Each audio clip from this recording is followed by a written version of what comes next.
നമസ്കാരം, ഞാൻ രാജശേഖരൻ, വാസ്തു കൺസൾട്ടൻറ്റ്. ഇന്ന് ഞാൻ നിങ്ങളോട് പറയുന്നത് എന്താ വെച്ചാൽ, വാസ്തുവിദ്യ ഉണ്ടാക്കുന്ന ചില പൊല്ലാപ്പാടുകളാണ്. കുറേ വർഷം മുമ്പ് എൻ്റെ ഒരു എൻജിനീയർ എന്നോട് പറഞ്ഞു, നമുക്കൊരു വീട് നോക്കാനുണ്ട്, അവിടെ ഭയങ്കര വാസ്തു പ്രശ്നമാണ്. അപ്പോൾ എനിക്ക് സമയം കിട്ടാത്തതുകൊണ്ട് കുറച്ചിങ്ങനെ നീട്ടിപ്പോയി. ഒരു ദിവസം ഉച്ചയ്ക്ക് ശേഷം ഞാൻ അല്പം ഫ്രീ ആയപ്പോൾ പറഞ്ഞു, നമുക്ക് പോവാം, ആ സ്ഥലത്ത് പോകാം. അങ്ങനെ പോയി ഞങ്ങൾ വണ്ടിയിൽ നിന്ന് ഇറങ്ങുമ്പോൾ ആ വീട് തെക്കോട്ട് ദർശനത്തിൽ ഇരിക്കുന്ന വീടാണ്. തെക്കോട്ട് ദർശനം കുഴപ്പമൊന്നുമില്ല, കുറച്ച് ചൂട് കൂടുന്നു മാത്രമേ ഉള്ളൂ. അങ്ങനെ ആ വീട് മൊത്തം പരിശോധിച്ചിട്ട് വലിയ കുഴപ്പമൊന്നും കണ്ടില്ല. പക്ഷേ അവിടുത്തെ ഗൃഹനാഥയ്ക്ക് അവരെ ഭയങ്കര ടെൻഷനിലിരിക്കുക. ആ വീടിന് മുഴുവൻ വാസ്തുദോഷമാണ്, ആ വീട്ടിൽ താമസിക്കാൻ പറ്റില്ല. അവരുടെ മുഖം കാണുമ്പോൾ അറിയാം, അവർ വളരെ മാനസികയുടെ തകർന്ന അവസ്ഥയിലാണ്. അപ്പം ഞാൻ ചോദിച്ചു, കുട്ടികളുടെ വിദ്യാഭ്യാസം കുഴപ്പമില്ല, രോഗപ്രശ്നങ്ങളില്ല, സാമ്പത്തിക പ്രശ്നങ്ങളില്ല, പക്ഷേ അവർക്ക് വാസ്തുദോഷം ഭയങ്കരമാണ്. എന്താ വിഷയം എന്ന് വെച്ചാൽ, ഈ കുറച്ച് ഭാഗങ്ങൾ പഠിക്കുകയോ കേൾക്കുകയോ കേട്ട ആൾക്കാരൊക്കെ ഇതിൽ എക്സ്പേർട്ട് അങ്ങാവും. ഇതേക്കുറിച്ച് ആധികാരികമായിട്ട് ഗ്രാഹ്യമില്ലാത്ത ആളുകൾ, ചില ആളുകൾ പറഞ്ഞ് കേട്ടിട്ട് ആൾക്കാർക്ക് അങ്ങ് വിശ്വസിച്ച് പോയാൽ പിന്നെ അത് ഭയങ്കര പ്രശ്നമാവും. അങ്ങനെ ഞാൻ ആ വീട് അപ്പോൾ ഗൃഹമധ്യ സൂത്രമില്ല ആ വീടിന്. പിന്നെ ഉള്ളത്, ആ വീട്ടിലവർ കിടന്നിരുന്നത് വടക്കൂട്ട് തല വെച്ചാണ്.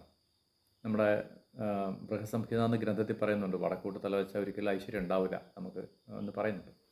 അപ്പം ഞങ്ങൾ രണ്ടുപേരും കൂടെ കൂടി, ഞാൻ എഞ്ചിനീയറും കൂടെ കൂടി അപ്പം തന്നെ അത് തെക്കോട്ടാക്കിയിട്ടു. പ്രശ്നമില്ലാത്ത സ്ഥലമാണ് തെക്കോട്ടാക്കിയിട്ടു. എന്നാൽ ഗൃഹമധ്യസൂത്രം ചെയ്യാം എന്ന് ഞാൻ പോയി നോക്കുമ്പോൾ അവിടെ ഒരു പോയിൻ്റ് മാർക്ക് ചെയ്തിട്ടുണ്ട്. ഈ പറഞ്ഞ പോലെ കറക്റ്റ് സ്ഥലത്തൊരു പോയിൻ്റ് മാർക്ക് ചെയ്തിട്ടുണ്ട്. അപ്പം ഇതാരാ ചെയ്തത്? അപ്പോൾ അത് ചെയ്ത ആളെക്കുറിച്ച് പറഞ്ഞു. ഏറ്റവും വലിയ രസകര അത്ഭുതം, അദ്ദേഹം എൻ്റെ ഗുരുവാണ്. അപ്പം ആ വീട് കാണാത്ത ആരുമില്ല, ഒത്തിരി പേരെ കൊണ്ട് കാണിച്ചു. എന്തായാലും ശരി, അതൊക്കെ ചെയ്യാൻ പറഞ്ഞു. പിന്നെ ഞാൻ പറഞ്ഞൊരു കാര്യം ചെയ്യും, ഇത് ചെയ്ത ശേഷം നിങ്ങൾ ആ കട്ടിലൊന്ന് മാറ്റി അതൊന്ന് തെക്കോട്ടാക്കി വെച്ചിട്ടുണ്ട്, അങ്ങനെ കിടക്കും. തൊട്ടടുത്തുള്ള ക്ഷേത്ര ദർശനം നിങ്ങൾ ചെയ്യുമെന്നൊക്കെ പറഞ്ഞ് കൊടുത്തിട്ട് എന്തായാലും ഒരു 10-20 ദിവസം കൊണ്ട് അവരുടെ പ്രശ്നങ്ങൾ മാറി. ഞാനിത് പറഞ്ഞ കാരണം എന്ന് വെച്ചാൽ, വാസ്തുവിദ്യ ശരിക്കും പറഞ്ഞാൽ നമ്മളുടെ പ്രോസ്പെരിറ്റിക്കുള്ളതാണ്, അല്ലാതെ മാനസിക തളർത്താനുള്ളതല്ല.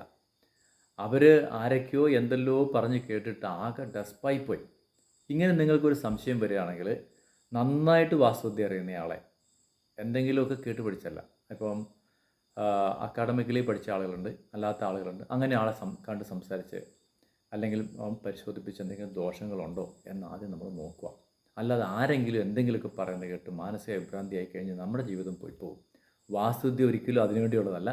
വാസ്തുവിദ്യ നമ്മളുടെ ജീവിതം മെച്ചപ്പെടുത്താനുള്ളതാണ്. ഞാൻ ആദ്യത്തെ ഒരു വീഡിയോയിൽ പറഞ്ഞു, നമ്മുടെ വൈബ്രേഷൻ ലെവൽ വളരെ ലോയിൽ നിന്നും ഉയർത്തി നമ്മൾ വളരെ സന്തോഷമായ ജീവിതം നടത്താനുള്ളതാണ്. ആ ഗൃഹനാഥയുടെ മാനസികാവസ്ഥ കാണുമ്പോൾ എനിക്ക് തന്നെ പേടിയായിപ്പോയി. കാരണം ഇത്തരം ചിന്തകൾ കയറി ഉണ്ടാകുന്ന ബുദ്ധിമുട്ടുകൾ. അപ്പോൾ അതുകൊണ്ട് നിങ്ങൾ ആരും തന്നെ അത്തരത്തിലൊരു ടെൻഷൻ ഉണ്ടെന്നുണ്ടെങ്കിൽ നിങ്ങളുടെ തൊട്ടടുത്തുള്ള നല്ല എക്സ്പേർട്ടിനെ വിളിച്ചിട്ട് പരിശോധിപ്പിക്കുക. ആരെങ്കിലും എന്തെങ്കിലും പറയുന്നത് കേട്ടിട്ട് നിങ്ങൾ ടെൻഷൻ ആവരുത്. പുതിയൊരു അറിവായി വരും ദിവസം കാണാം. നന്ദി, നമസ്കാരം.